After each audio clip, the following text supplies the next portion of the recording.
Ahoy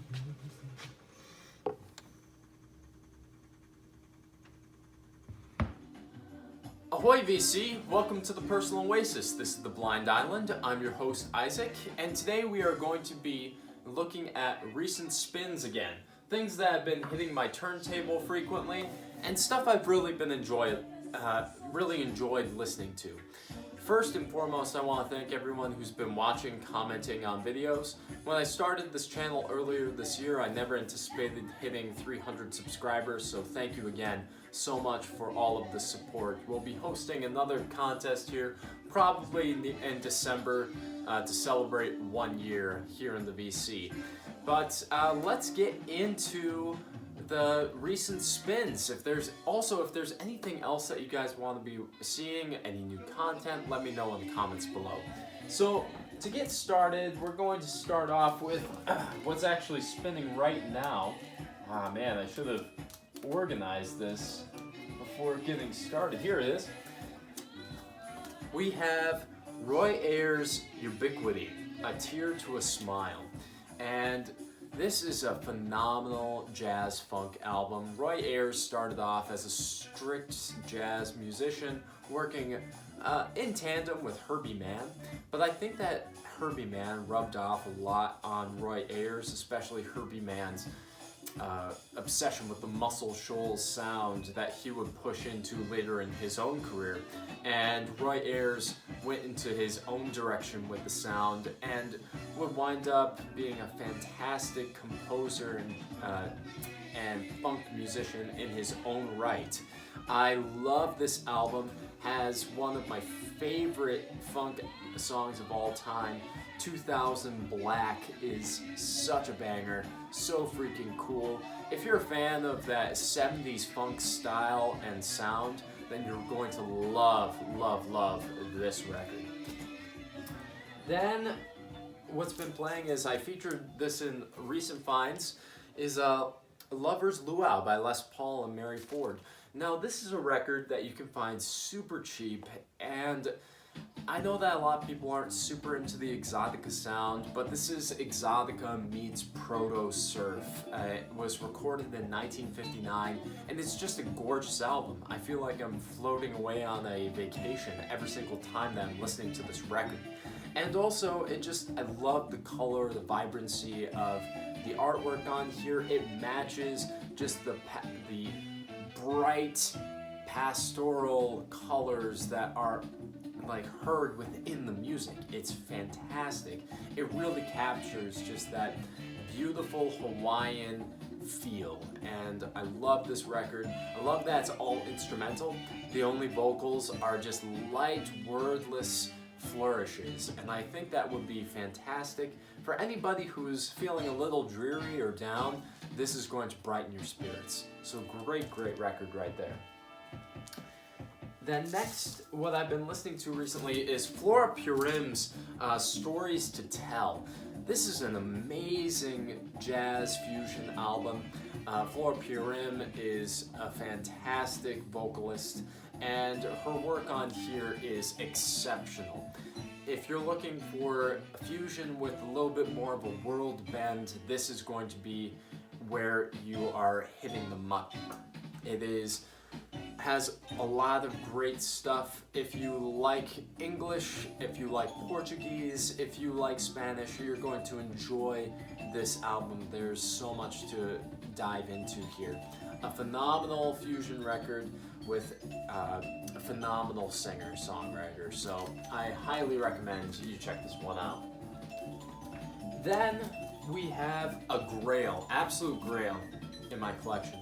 This is an original Robert Johnson, King of the Delta Blues singers. I have featured this one in earlier videos, but I'll just show you again the label right there. Original mono 6i, and this is where the root of all blues music comes, in my opinion.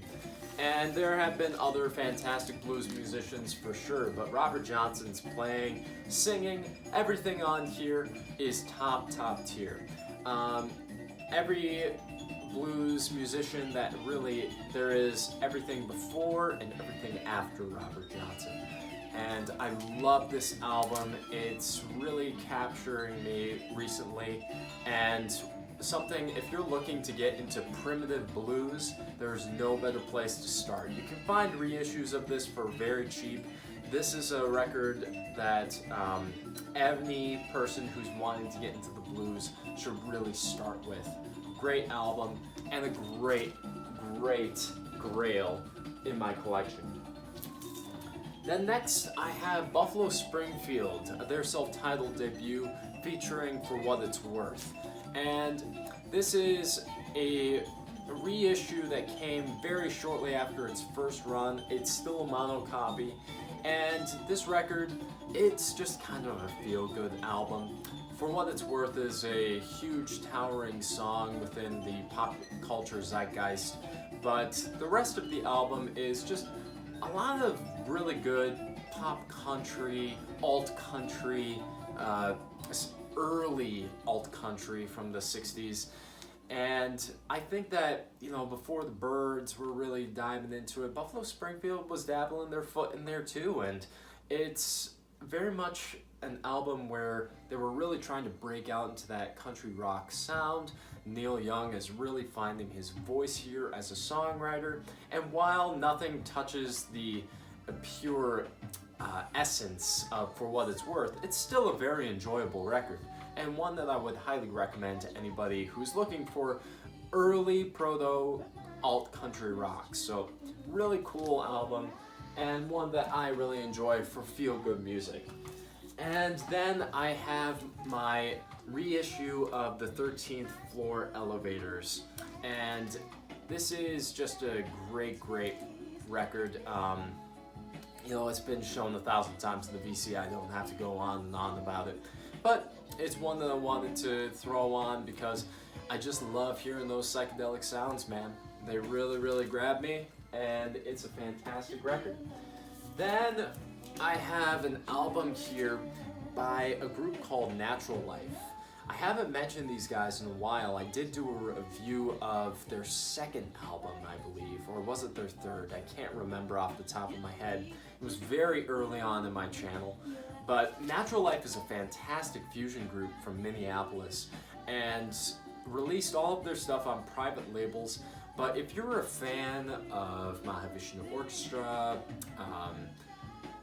Weather Report, Billy Cobham, this is going to be a group that you're going to want to check out.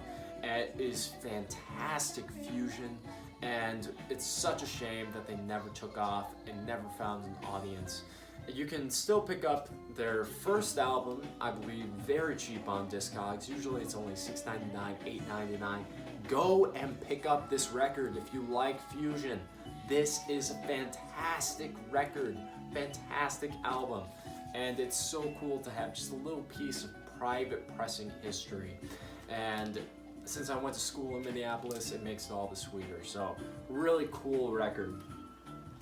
And then finally what I've been listening to is The Doors, Waiting for the Sun.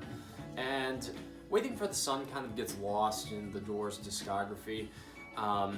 Usually people don't mention it, but there are so many great tracks on here. Unknown Soldier, 5 to 1, and Hello, I Love You.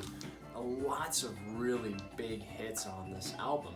And also Spanish Caravan, what a fantastic track. When I was younger, this was my favorite Doors album. That probably goes to Strange Days now, but I really enjoyed revisiting this record and have enjoyed revisiting the Doors discography in general. So, great record, and usually this is an original Unipack. I hate Unipacks because they usually get super damaged, and I try not to use it as much as possible. But you have here the celebration of the lizard and all of the lyrics to the original poem. So I think that this is a really cool album to own, and one that I'm happy to have in our collection. The Doors were the first band that I ever loved, and one that I revisit with a lot of nostalgia. So that's kind of what has been hitting the turntable very frequently recently. What have you guys been listening to? Let me know in the comments below. And as always, I hope that you guys have a great day on your own personal oasis. Cheers.